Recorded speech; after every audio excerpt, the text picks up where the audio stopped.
Luc, chapitre 18. Jésus leur dit une parabole pour montrer qu'ils devaient toujours prier, sans se décourager. Il dit, il y avait dans une ville un juge qui ne craignait pas Dieu et qui n'avait d'égard pour personne.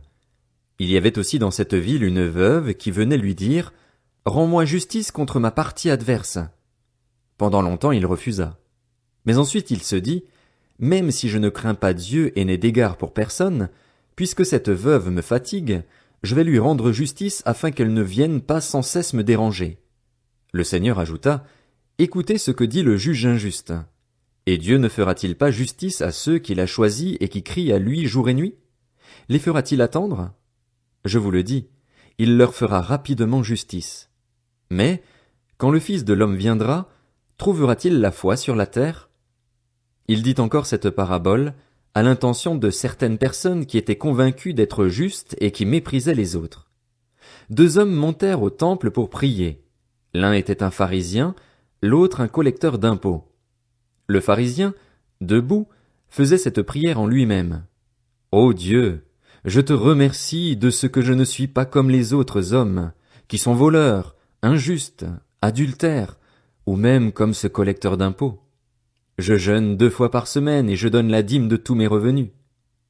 Le collecteur d'impôts, lui, se tenait à distance et n'osait même pas lever les yeux au ciel, mais il se frappait la poitrine en disant, Ô Dieu, aie pitié de moi, qui suis un pécheur. Je vous le dis, lorsque ce dernier descendit chez lui, il était considéré comme juste, mais pas le pharisien. En effet, toute personne qui s'élève sera abaissée, et celle qui s'abaisse sera élevée. Des gens lui amenaient même de tout petits enfants afin qu'il les touche, mais les disciples, en voyant cela, leur firent des reproches. Jésus appela les enfants et dit, Laissez les petits enfants venir à moi et ne les en empêchez pas, car le royaume de Dieu est pour ceux qui leur ressemblent. Je vous le dis en vérité, celui qui n'accueille pas le royaume de Dieu comme un petit enfant n'y entrera pas. Un chef interrogea Jésus et dit, Bon maître, que dois-je faire pour hériter de la vie éternelle? Jésus lui répondit, Pourquoi m'appelles-tu bon? Personne n'est bon, si ce n'est Dieu seul. Tu connais les commandements. Tu ne commettras pas d'adultère. Tu ne commettras pas de meurtre. Tu ne commettras pas de vol. Tu ne porteras pas de faux témoignages. Honore ton père et ta mère. J'ai respecté tous ces commandements dès ma jeunesse, dit-il. Après avoir entendu cela, Jésus lui dit, Il te manque encore une chose. Vends tout ce que tu as, distribue-le aux pauvres, et tu auras un trésor dans le ciel. Puis viens et suis-moi. Lorsqu'il entendit ces paroles, l'homme devint tout triste, car il était très riche. Voyant qu'il était devenu tout triste, Jésus dit, qu'il est difficile à ceux qui ont des richesses d'entrer dans le royaume de Dieu.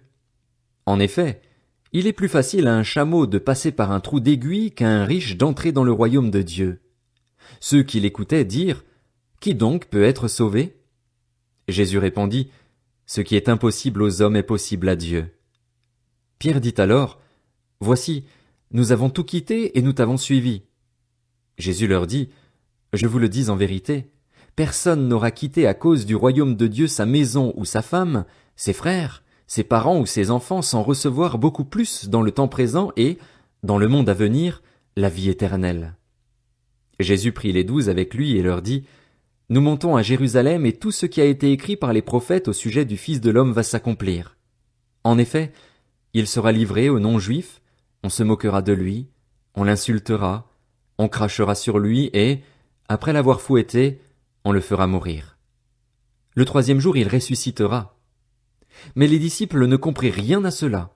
C'était pour eux un langage obscur, des paroles dont ils ne saisissaient pas le sens. Comme Jésus était près de Jéricho, un aveugle était assis au bord du chemin et mendiait. Il entendit la foule passer et demanda ce qui se passait. On lui dit, C'est Jésus de Nazareth qui passe.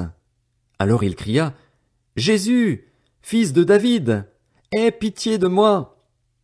Ceux qui marchaient devant le reprenaient pour le faire taire, mais il criait beaucoup plus fort, Fils de David, aie pitié de moi.